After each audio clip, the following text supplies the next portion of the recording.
Hey guys, we're going to dive into the training masterclass today. This is one I haven't done for a while, and we're going to be looking into some of the key principles that must be in place to make the most of your training, making sure that you're getting the most out of the time you put in, you know what to focus on, and most importantly, it's something you can do long term without banging up the body. Okay, so we're going to go through some key shifts, some massive mistakes that people make, and just give you some ultimate clarity on what training really should look like for you as the individual, right? To personalize that and really just know what to focus on. I hope you get a ton out of today. I really enjoyed diving into a lot of these steps that I haven't really shared for a very long time, and I hope it's something you can implement today.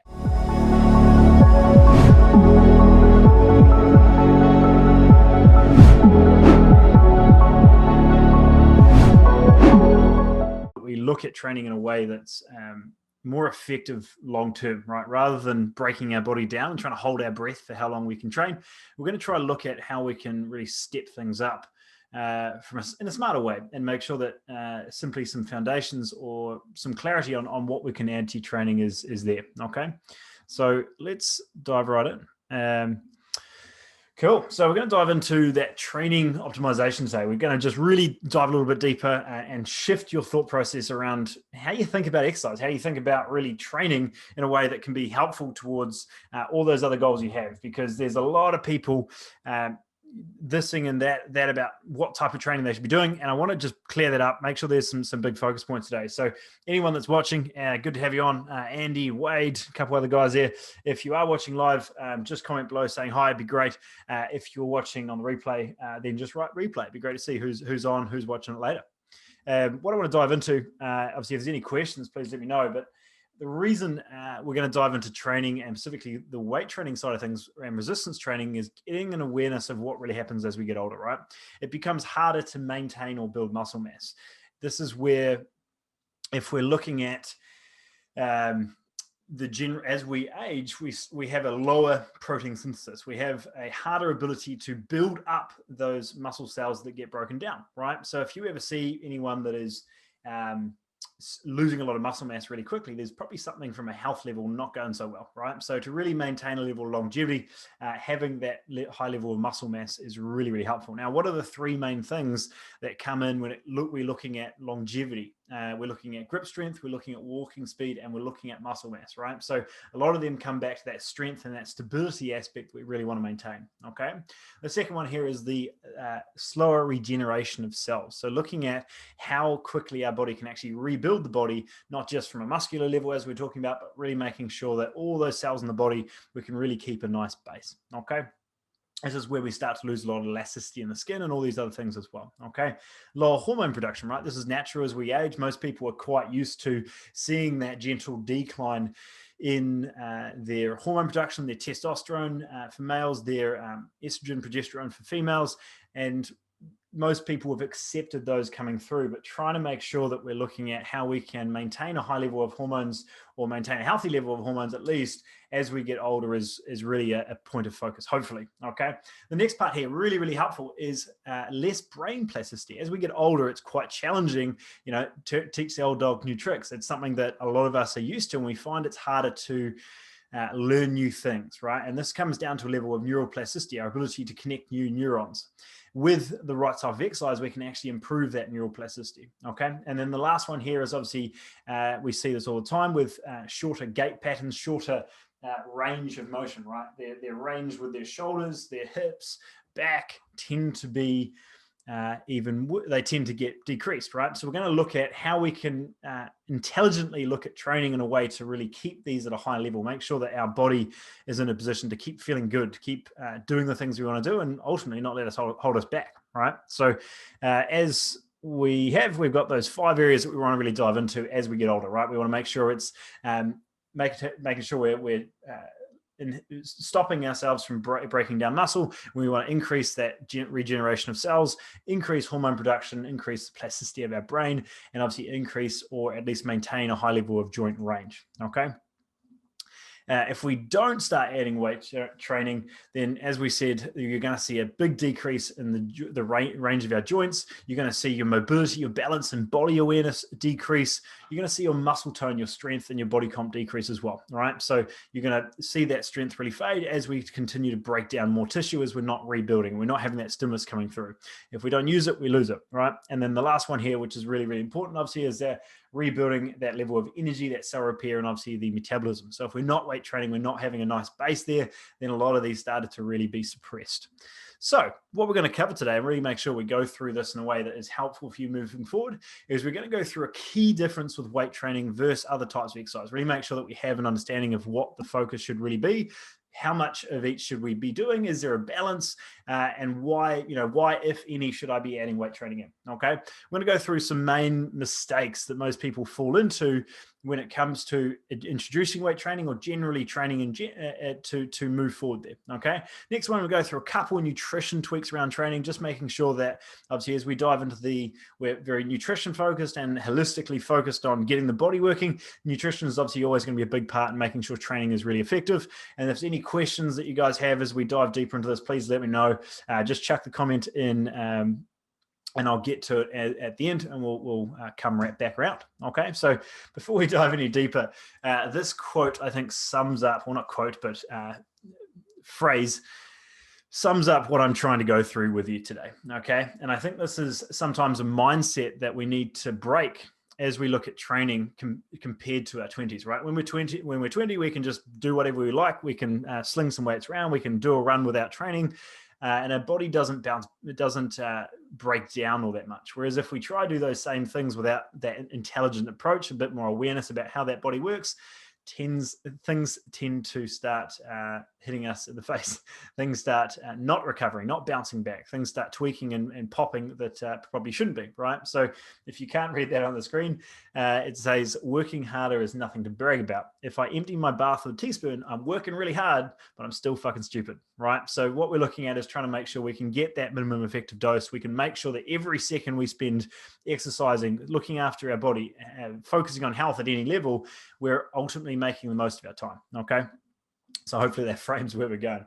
So where we're going into this base around weights versus other types of exercise, we're going to use examples of, say, our running, adding in some sort of team sports, rugby, netball, whatever it might be. What's the balance there, right? Well, the first one is clearly less joint impact. And that's one that comes through a lot when we're looking at maintaining health, maintaining exercise as we get older. We start to really see that our joints are being banged up when we're holding on to these sports that aren't helping us anymore, right? Endurance sports are fantastic for challenge and mental capacity and all these other things, but you want to make sure that if you're doing them, you've got to be really mindful of the amount of damage that they're sometimes doing to certain joints, right? We've got to make sure that we're looking at that awareness of how much impact we're putting on our body. And anything past 35, you realize that there's less between those joints, right? There's that impact you're going to feel more, and trying to make sure that the awareness of how often you're running, the awareness of how often you're doing these repetitive tasks will really start to show in some of these imbalances. All right, that's going to be number 2, which is really making sure that with weight training, we have the ability to actually improve imbalances, whereas most sports are reinforcing imbalances, right? I know this from rowing for 5 years and end up basically walking on one side, right? With golf, with tennis, with rugby, with badminton, right? You all have these imbalances and certain muscle instabilities that start coming through from such a repetitive task, or from rowing or whatever it might be. Whereas with our weight training, we can find a way of really balancing out that body so we can stand up nice and tall rather than seeing something kind of hunched or imbalanced in some way, right? So we have the ability to really start improving them. And if we can use that as a base to empower you on how you can keep control of your body rather than all these bumps and bruises and strains coming through and seeing these impingements come through on shoulders, right? I'm seeing a lot of people that are getting, bursitis or really bad inflammation around certain hips and elbows and shoulders and knees, right? Looking at tennis elbow, a lot of this stuff tends to be a lot of instability at the shoulders, and trying to make sure that we can really if we're thinking about training the right way, we can actually improve this a lot, okay? Third one here is, as we were talking about, we can stimulate the cell repair, right? We're going to be able to improve that regulation in our body at some level. We're going to increase a lot of the binding of a lot of those cells inside the body, which is not simply just your muscle repair, right? So we're going to actually be able to regenerate cells better. We're going to heal from injuries better by getting a little bit more of that base in, okay? Next one here is really simple. And I did a post on this today around the F word, right? Which is simply feeling, right? Taking that time to simply tune in, focus on what we're actually feeling, right? And with our day-to-day being so busy, so focused on all these external things, training is a massive opportunity to simply take that time to tune in. And we're going to talk about that a little bit more later on to get an idea of one of the key differences that most people are doing wrong with training, right? It's continuing to be this external task. All right. So like I said, we're going to go through where that weight training base is. We're looking for less joint impact. We're looking for improving those imbalances. We're looking at improving cellular repair and making sure we really regenerate cells better. And then we're making sure we can take that time to really tune into the body. Okay, cool. So mistake number one, now that we've got a little base of sometimes some of the shifts that we want to focus on, or at least the key difference on weight training, we're going to look at some of these mistakes. So the first one we're going to look at is simply the idea of getting warm, right? A warm up. And this is quite an interesting topic when we look at how people warm up for, say, a soccer match or a rugby match or a football match, whatever one that is for you. Getting an idea of making sure we have an ability to know what the goal is of a warm-up. Now, if we're going out for a run or we're getting on the rugby field or whatever it might be, then you'll see there's a lot more of these dynamic stretches, right? We're getting our leg raises and we're getting our twists and we're moving things around, and we're potentially, again, I probably wouldn't suggest it, but you're seeing a lot of the focus and recommendations around stretching before a workout. Right now, if there's a lot of elastic motion in that, so for example, running, if you're running properly, should be 50% elastic motion and then 50% muscle action, right? Because there's tendons and ligaments and everything moving in that as well. Okay, if that's the goal, then obviously getting a bit more range, a little bit more movement, a little bit more blood flow is the entire goal of a warm-up, right? So when those plyometric stretches dynamic stretches and plyometric motions become helpful for that, right? With weight training, there's one key goal: contracting muscles, right? So what we're looking to do with a warm-up is not simply to get warm. Warm is a byproduct of muscles contracting. I know that sounds really oversimplistic, but what we're looking at is getting the body warm is not the goal. The goal of the workout is to get the body ready to train, be in a position that's strong and stable and ready to actually make the most of the workout rather than simply getting warm. So if we're going into the gym, we're training biceps, triceps, right? It's a very small movement, but say that's what we're training. Then what is the point going for a run or a bike before we go train arms, right? There's going to be absolutely no crossover there other than the fact that we're a little bit sweaty, right? That's a byproduct of what a warm-up should be. The focus of a warm-up should be how can we get the most out of this workout within the shortest amount of time, right? So if I'm going to use chest as an example, I'm off to go train chest, rather than getting on the treadmill for 10 minutes and walking along and warming up, the goal is I want to make the most of this chest, back, and upper body session maybe, right? So the goal is I want to make sure that this muscle is working. And if it's not working, that's where I start hurting my elbow, my shoulder, and whatever else is going on, these imbalances or strengths that are taking over. I want to make sure this muscle is doing the work, right? So a really, really simple example might be doing some work to stabilize my back, make sure that those muscles are really working and they're in a position that I can keep my chest tall. Another example might be to turn this muscle on, to actually feel that muscle. Simple example, if you're watching at home, you're watching this video, bringing the arm across the body, getting that into a position where your biceps in contact with your chest or across that there. And then all we're doing is putting a hand into that and then shoving in, okay? Now, if you do that, you'll feel that muscle contract, yeah? If you're doing that with me, just do a thumbs up, say, yep, I can feel my chest. If you're shoving across and you're contracting into that muscle, you'll feel that muscle contract, right? So now what we're doing, guys, if you're doing that with me, you'll notice that I can feel that muscle. I'm not using any weight. I'm not doing anything else.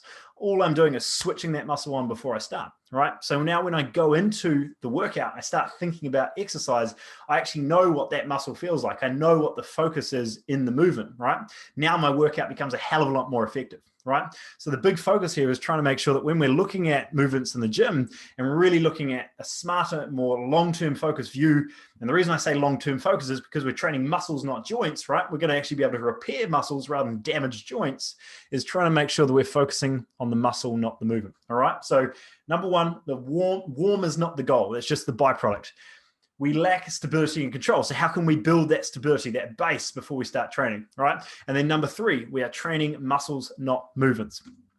Okay, so if we dive a little deeper into that, we're going to go into mistake number 2. Now, this is really a foundation that we've built our whole training structure on. And this is where we start to get really world-class when we're looking at the thought process behind training rather than just simply going from one workout to the next, which it's amazing how many people do, is trying to make sure that if we want to be effective over time, right?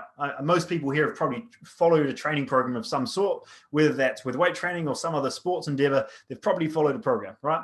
If they've followed one particular workout program, it probably works really well for say 3, 4, maybe up to 6 weeks. And then you start feeling like you're going through the motions. You're not seeing those things work or adapt like they used to, right? Our body gets used to it, right? And this isn't muscle confusion or a lot of these terms that get thrown around. It's simply that our body's adapted to that stimulus that's come through. And now we need to create more stimulus or a reason to change further, okay? That goal, whether that's increasing muscle or dropping body fat, comes down to our ability to regulate a lot of things, including obviously our food intake, right? If we're eating a hell of a lot of food, then that breakdown of tissue is usually going to become a rebuilding block. Whereas if it's going to be more of a sort of maintenance or even deficit type level of nutrients, then we're probably going to look at dropping down body fat, right? So the whole, if some of you are worried about putting on too much muscle or which is never going to happen. But if you feel like it's going to get to the point where you're getting bulky or you're putting on too much weight, there's only 2 things you have to worry about. And we're going to dive into this in a sec, which is simply the range of motion you're working with. If you're all just doing like small motions in the middle, like your leg press and your bench press, that's where you get all tight and bound up. If you're doing full range and going through the motions we're going to be talking about, you have 0 chance of feeling locked up and muscle bound and not being able to move properly. 0 chance. It's just about how well you train. And then the second part there is trying to make sure that you're very aware of your portion controls and how much you're eating. And that's going to really be the deciding factor on whether you increase your weight or you drop your weight, right? So being mindful of that, your weight training is still your base, regardless of the goal, building muscle, dropping body fat, right? Again, we're looking at the health of the body and trying to make sure the goal comes from maximum stimulus rather than necessarily a muscle building or a fat loss focus, okay? Hope that makes sense.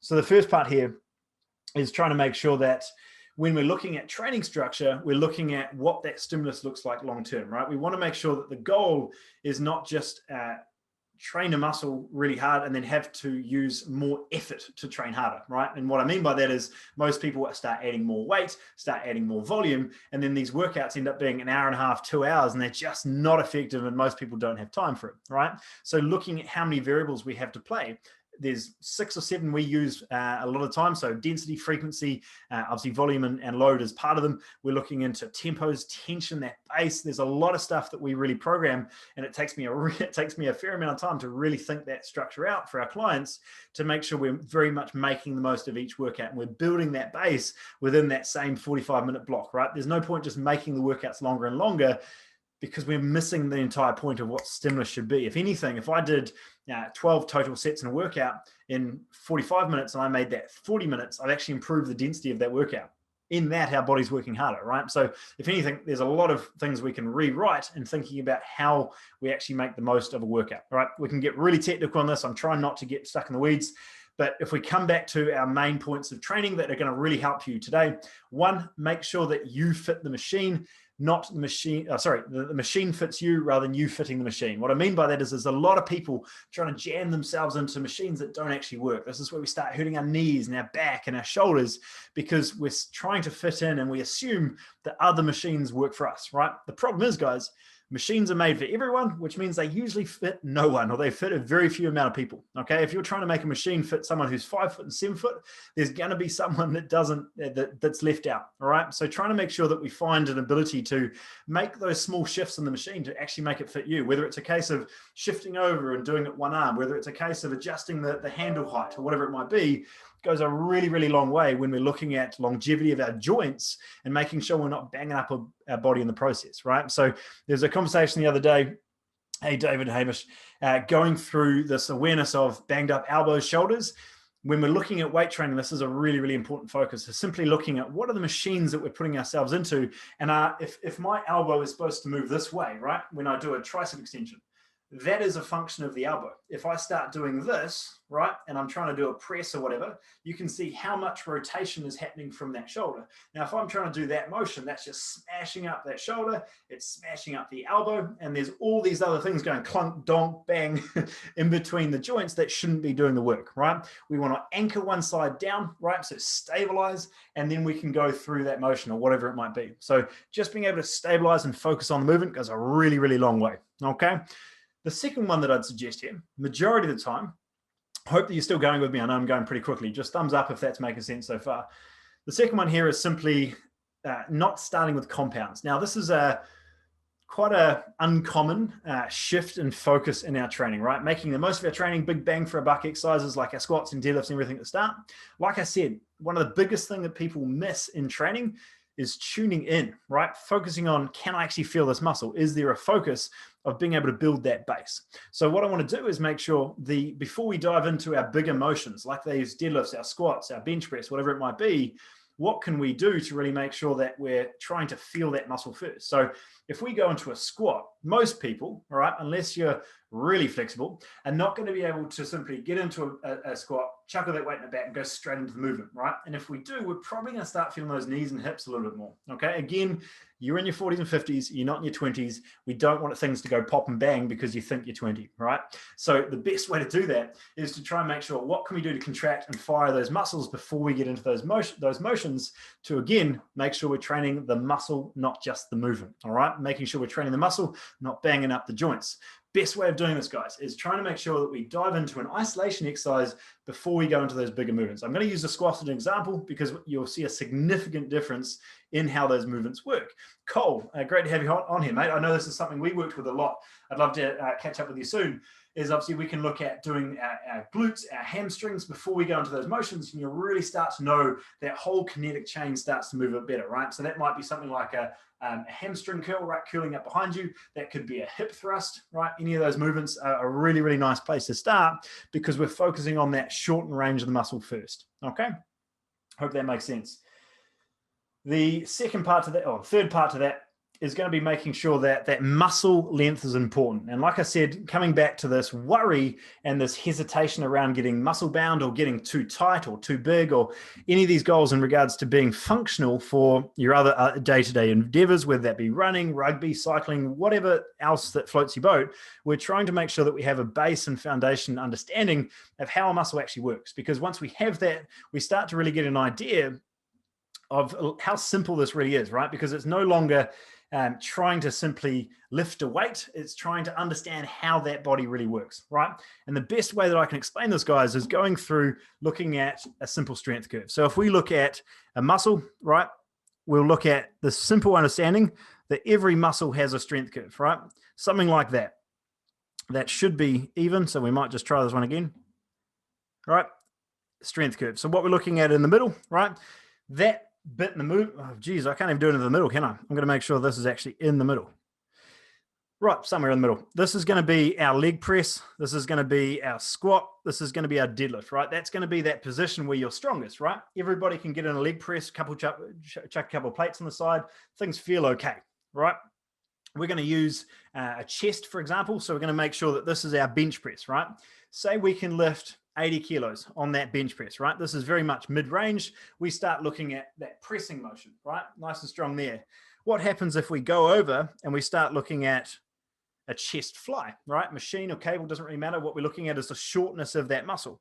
Now, as we looked at before, if you look at the ability to contract muscle, we're now looking at the fully shortened position of that muscle, right? So that end of that strength curve we just we drew, very well, I might add, is trying to make sure we can get to that position of that muscle being fully short, right? So anything that gets us into that position, we can start feeling that muscle. We can really get that focus back of knowing what the body is trying to, what in the body we're trying to contract. Can we really get that neural connection with what that muscle is so that we can build that stability, so we can build that awareness of what that muscle is really doing, okay? Once we have that, now we know we're training that muscle effectively in that short range, right? We're working with this portion of the range that nobody ever works with. Now, if we start, the reason we start this workout here, guys, is why? If we do this motion here first, we do our bench press, we do those bigger motions, and we don't focus on making sure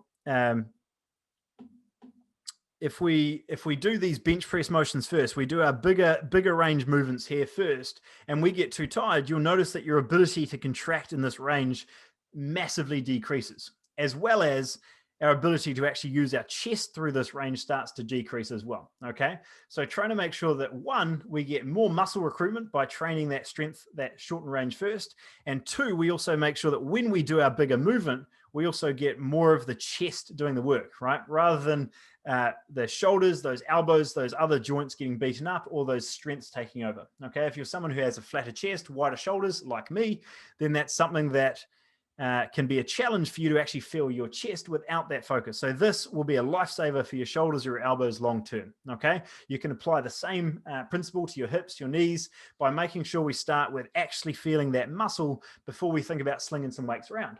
Okay, now obviously you're going to ask what's happening at the other end, right? We're making sure that we're making the most of this movement by making this a complete workout. We're starting to look at what does this look like. Okay, so we have a cable fly, which is here. Okay, we have our bench press, which is here, more mid-range. That could be a chest press, dumbbell press, doesn't matter. It's still more mid-range.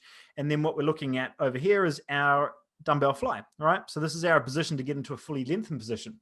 So if you visualize what that muscle's doing, not simply the movement, you'll start to realize that here, very short, right? Anyone standing, sitting at home can feel that muscle contract. Someone doing a mid-range press here, okay? You can see that muscle somewhere around the mid-range.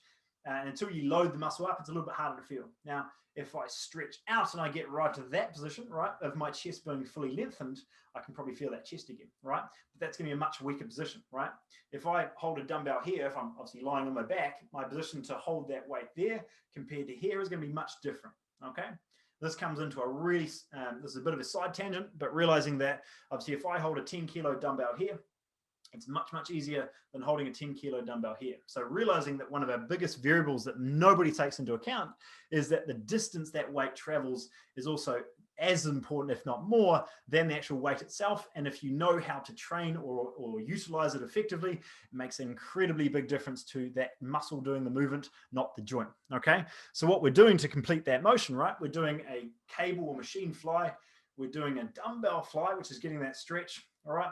And then we're doing something more power, more compound, meaning multiple joints in the mid-range, okay? So if I, just to make sure, isolated is because one joint is moving, which is shoulder, okay? Compound is because two joints are moving, shoulder, elbow, right? So we have the ability to bring in the distance, make it easier, but also load up the weight a bit more, okay?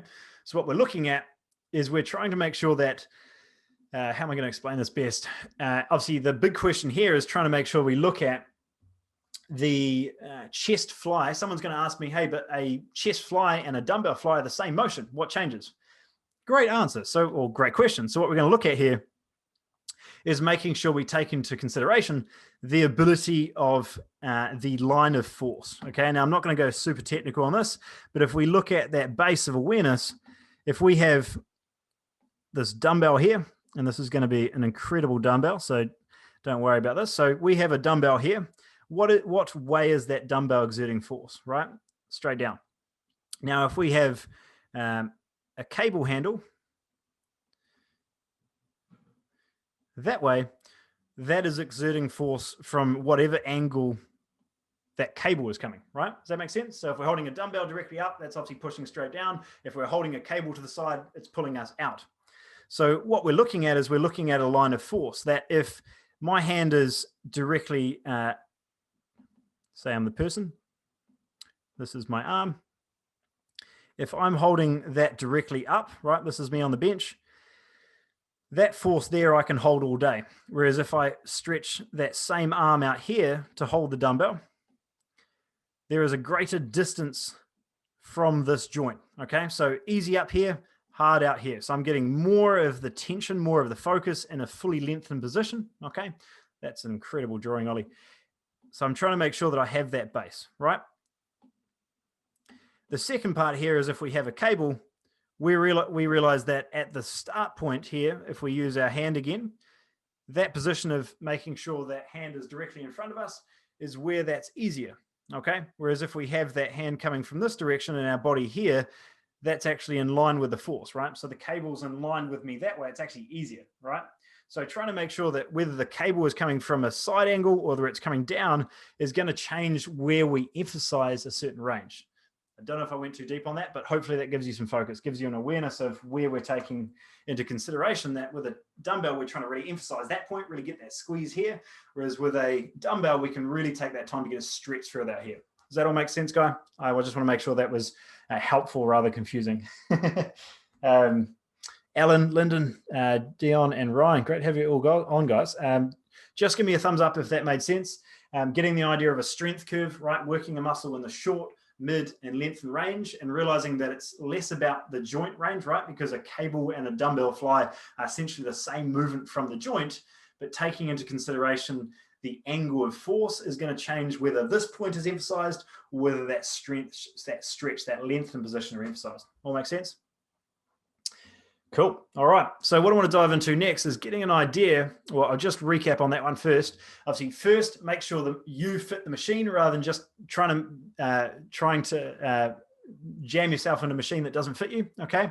Second one there, don't start with compound movements. Take that time to simply feel that short range first, which very much ties into what we talked about before anyway, in regards to the warm up, doing those effectively. And then realizing that muscle length and the awareness of a strength curve is crucial in making sure you make the most of your training and you put as much of that tension on the muscle rather than banging up joints in the process. And as we know, we've got a lot of guys here that have got dodgy knees, hips, elbows, shoulders, neck, whatever joint is coming through that's falling apart for you. Taking this stuff into consideration makes an amazing difference to your ability to train, actually enjoy it, and still progress moving forward. Okay. There's a much more balanced version of our strength curve we've taken into account. Okay. And then number 3, okay, this is one that we've touched on a lot more, but just want to make sure we take this into account. Number 1 mistake here is thinking that carbs are energy, right? We need more carbs because we need more energy. A lot of the time, we realize that guys really don't use carbohydrates very well, okay? Unless your body fat is over 15%, under 15% for a male, under roughly around 20% for a female, 22%. Your ability to use carbohydrate is typically not very good, right? So we need to really be able to get you in a position that you can use fats as fuel. And I would recommend that if you train first in the morning, we probably just don't eat it all in order to make sure we're in a position to use those fats, right? But the ability to think you need carbohydrates for energy the entire time is where that process of burning fat, moving forward with your training, and also an inflammation response or inflammatory response can all be inhibited or not helpful to you being able to move forward. Okay. So realizing that your ability to fuel up, right? If you look at a triathlete or, Ironman stuff, there's the whole carbing up, which is the night before, not the morning of, right? It's the night before, because your body needs 24 hours for that to actually get the muscle. So if you want to have a high level of recovery for your training, it's actually the day before, and that how you've eaten, how you've fed that muscle in that body in order to make sure today's training is effective, right? The bigger focus or the bigger awareness that you want to take into account is that you should not be digesting and training at the same time, right? This dives into this whole idea of being in a sympathetic or parasympathetic state, right? You're either in a position to rest and digest and actually use that food, or in that stress response, that high level, blood's in the muscles, we're training, we're running, we're whatever, right?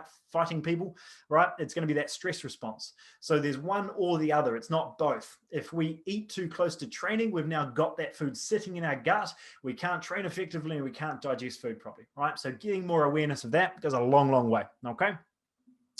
Second one here, we're looking at the integration of nutrition and training. So the types of training we do is also going to come into the types of ways we eat. Now, this can get technical, and this is something we kind of work with our clients one-on-one to understand, but trying to make sure we look at things like your post-workout shake, right? You're not going to die if you don't have a shake after training. If you take into account effective nutrition and recovery strategies as a whole, then making sure we get good whole foods, as we always talk about, is always going to build that foundation to move forward. Most people simply aren't eating enough protein. And as we talked about earlier, your ability to synthesize protein, rebuild tissue as we get older starts to decrease. So we want to really make sure that we build that base or look after ourselves as much as possible by increasing that protein amount rather than decreasing it. A little side note here, people's digestion and gut health is usually getting worse and worse as they get older. So they typically start unconsciously eating less meat because their ability to digest things has been inhibited.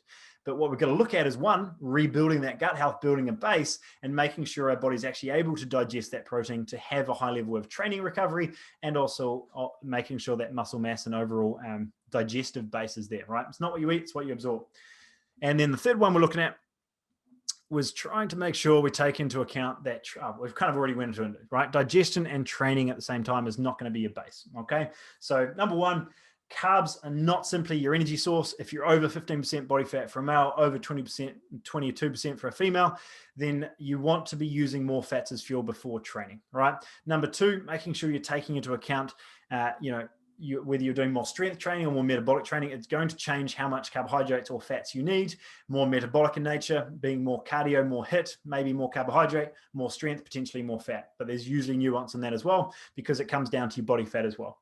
The third one is simply that digestion around training. Make sure that you're giving yourself time, at least 60 minutes, to actually digest that food before we train. If you're training first in the morning, then simply don't eat. Cool. So like I said, 69 minutes gap. We're looking to make sure we don't have to stress about a post-workout shake. That's more supplement companies trying to sell you stuff rather than necessarily things being helpful. Now, there are definitely times when the shake is helpful there, but I'd be much more aware of the ability to digest foods and being in a calm state to actually digest it. Otherwise, there's typically a lot of intolerances that start to come through there, okay? Being aware of that nervous system response, being aware of our ability to calm down and be in a position to actually digest food is going to be massive. And then obviously this is going to be for most of you, unless you're actually visibly seeing your abs come through. We're trying to make sure that your ability to get that body fat down is going to improve your testosterone, it's going to improve your carb tolerance, your recovery, and everything in between, all right? So trying to make sure that how we eat around training is going to be really, really important and a pretty huge part of that as well. Okay. So there's a lot of guys on here watching. Just wanted to kind of open the floor. I know I ran through things pretty quick. This is, just a casual decade of understanding around this. So I'm trying to package it in a way that it makes sense and we can kind of stay high level without getting stuck in the weeds. But hopefully that was helpful for you today, guys. I can see a lot of you on. It was fantastic to have so many of you join us. So Lyndon, Hamish, Paul, Brad, Cole, Ray, Brad, Aaron, L, Greg. Awesome. We had a bunch of guys on. If there's any questions I can go over, guys, please let me know. I'll stick around for a couple minutes just to touch on anything. I can see that mostly everyone's just got thumbs up and loving it, which is great. David, you'll get back to it later. Cool. All right, guys. Well, that's pretty much all I had today. Hopefully that was helpful. The iPad is actually working this time. I've had tried to use this a couple of times over the last few weeks and has not been my best friend. So trying to actually get that involved and walk you through things like a strength curve, understanding of focusing on the muscle rather than just the joint, the awareness of that warm up and ability to actually just prime that muscle, right? Becomes a 2-minute endeavor, getting the muscle working straight into training rather than fluffing around for another 10 to 15 minutes. We can just get straight into that workout. Okay. So just trying to make sure, as with everything, we're making the most of our time. We're making sure that the focus in training is focused on you, focusing on that awareness, building that skill set of effective training, starting with that body awareness and that ability to actually contract muscles. Okay. It goes a really, really long time. I think it looks like we've kind of covered all the questions or kind of just fried your brain. I don't really know, but we'll just try and make sure there's a base. Stephen, what's the ultimate fuel source? There really isn't one because it's going to come down to the individual. It's going to come down to what foods you really feel best on. If we're looking for something light, I tend to stick more to EAAs, which is simply broken down amino acids rather than a protein source if I'm training first in the morning. MCT oil is a really good one. But again, you've got to be really aware of your tolerance. If you haven't had it before, any more than 5 grams will go straight through you and it'll be a rather unpleasant experience. And then just looking at that whole base of overall wholesome foods, our big base of realizing that most people over consuming and are undernourished is because we're eating way too much processed food. We're not having a base of those whole foods. Okay. So more protein, a nice base of whole foods, and something light before training is a fantastic place to start. In terms of supplements, is it worth taking a multivitamin? I don't know, Ryan. I typically look at multivitamins unless we're in a significant deficit of some sort of liver protocol or certain diet.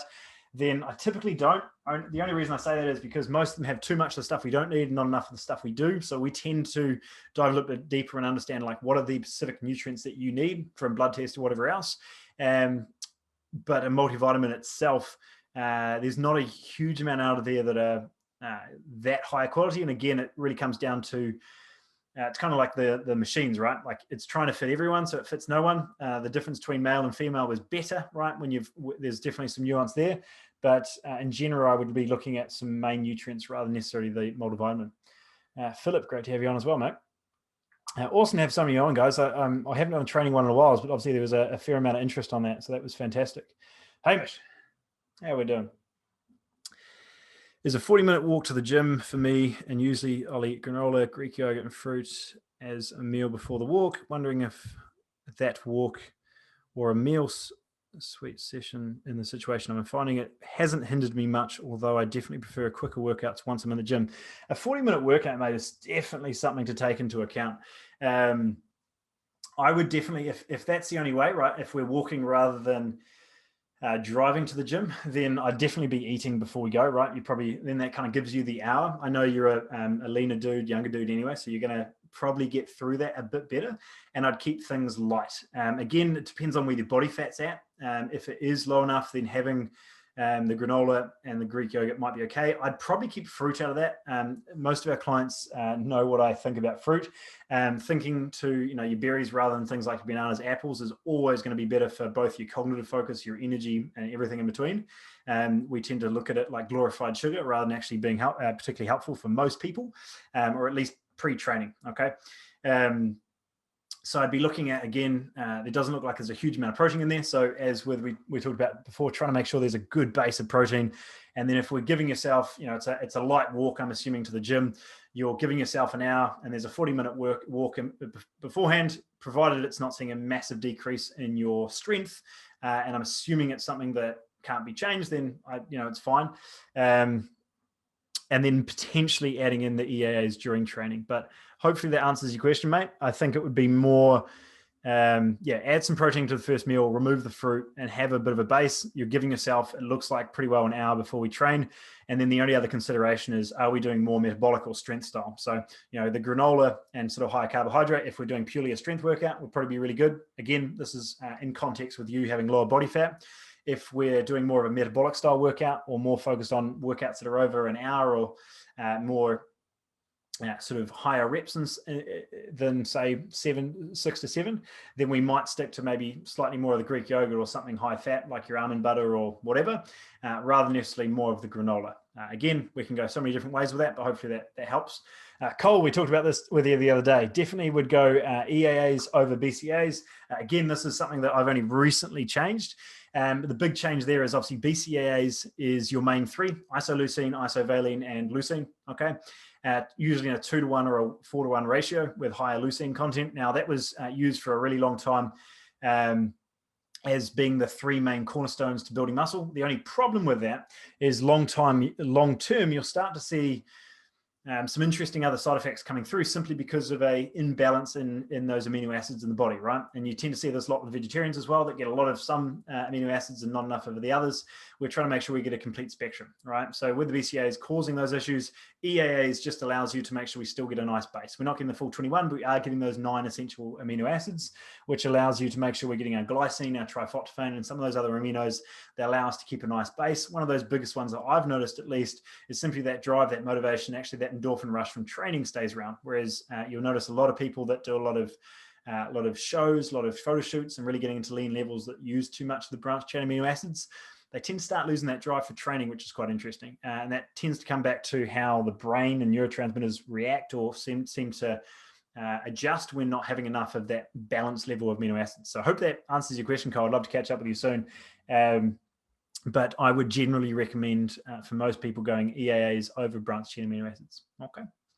Awesome questions. Anything else? I think that's pretty well it. I don't think I missed anyone. Stephen, hope that answered you. And then that was everyone else. Beautiful. Awesome, guys. Well, great to have some of you on. I hope you had an amazing week. Hope that was helpful. I know I kind of went on plenty of different tangents, but always great to talk about this, and hope it helped. Talk again soon, and have a lovely night.